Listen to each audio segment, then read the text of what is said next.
Suara guru yang masih mengajar. Malam itu, hujan turun deras membasahi halaman sekolah. Kilatan petir sesekali menyambar, menerangi bangunan tua yang sudah berdiri puluhan tahun. Andi, Rino, dan Dani masih berada di dalam sekolah, sibuk menyelesaikan tugas yang harus dikumpulkan besok pagi. Mereka bertiga adalah anggota OSIS yang sering pulang terlambat karena berbagai kegiatan sekolah. "Sudahlah, tugasnya kita lanjut besok aja. Gue udah capek," kata Dani sambil meregangkan tubuhnya. Andi melirik jam tangannya. "Iya, udah hampir jam 11 malam. Kenapa penjaga sekolah nggak ngusir kita sih?" Rino tertawa kecil. "Mungkin Pak Herman pikir kita udah pulang." Ketiganya membereskan barang-barang mereka dan bersiap meninggalkan ruang kelas. Namun, saat mereka berjalan melewati koridor menuju gerbang, suara samar terdengar dari ruang guru yang ada di ujung lorong. Suara itu terdengar jelas meski hujan masih turun deras di luar. "Anak-anak, perhatikan baik-baik rumus ini. Jika kalian salah menaruh angka, jawabannya bisa melenceng jauh."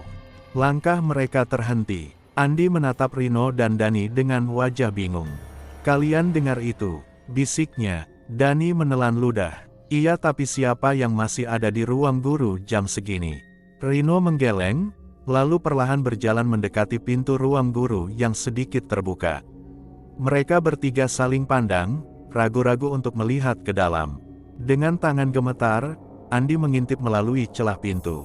Ruangan itu seharusnya kosong. Namun, di salah satu meja, terlihat sesosok pria berdiri membelakangi mereka.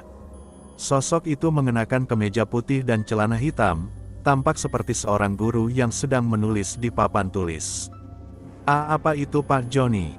bisik Dani. Pak Joni adalah guru matematika mereka. Tapi semua orang tahu bahwa Pak Joni sudah meninggal 5 tahun lalu akibat kecelakaan saat pulang dari sekolah. Tiba-tiba, sosok itu berhenti menulis.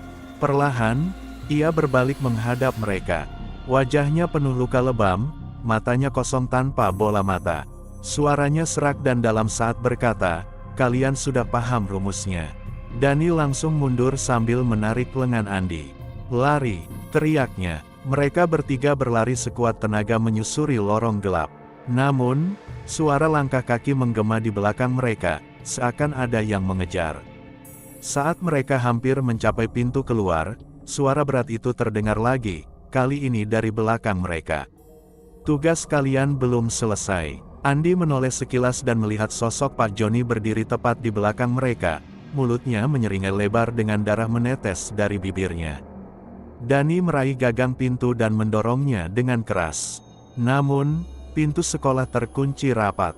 Mereka terjebak. Suara gesekan kapur di papan tulis terdengar kembali dari ruang guru. Meski mereka sudah lari jauh, suara itu tetap terdengar jelas, seakan memenuhi seluruh gedung sekolah. Andi meraih ponselnya, mencoba menelepon seseorang, tetapi layar ponselnya hanya menampilkan angka-angka yang terus berubah, seperti sebuah rumus matematika yang tidak masuk akal. "Kita harus keluar dari sini," seru Rino panik. Dani menendang pintu sekuat tenaga, namun tetap tidak bergerak. Di belakang mereka, suara langkah kaki semakin mendekat. Dengan gemetar, Andi menoleh ke belakang sekali lagi. Sosok Pak Joni kini berdiri hanya beberapa meter dari mereka, tangannya masih menggenggam kapur yang perlahan berubah menjadi hitam seperti arang. "Kalian masih belum paham rumusnya." Tiba-tiba, lampu sekolah padam, meninggalkan mereka dalam kegelapan yang pekat. Hanya suara hujan di luar dan suara kapur yang terus menulis yang terdengar di telinga mereka. Dan malam itu, 3 siswa yang penasaran menyadari bahwa beberapa pelajaran tidak seharusnya didengar, terutama dari seorang guru yang sudah mati.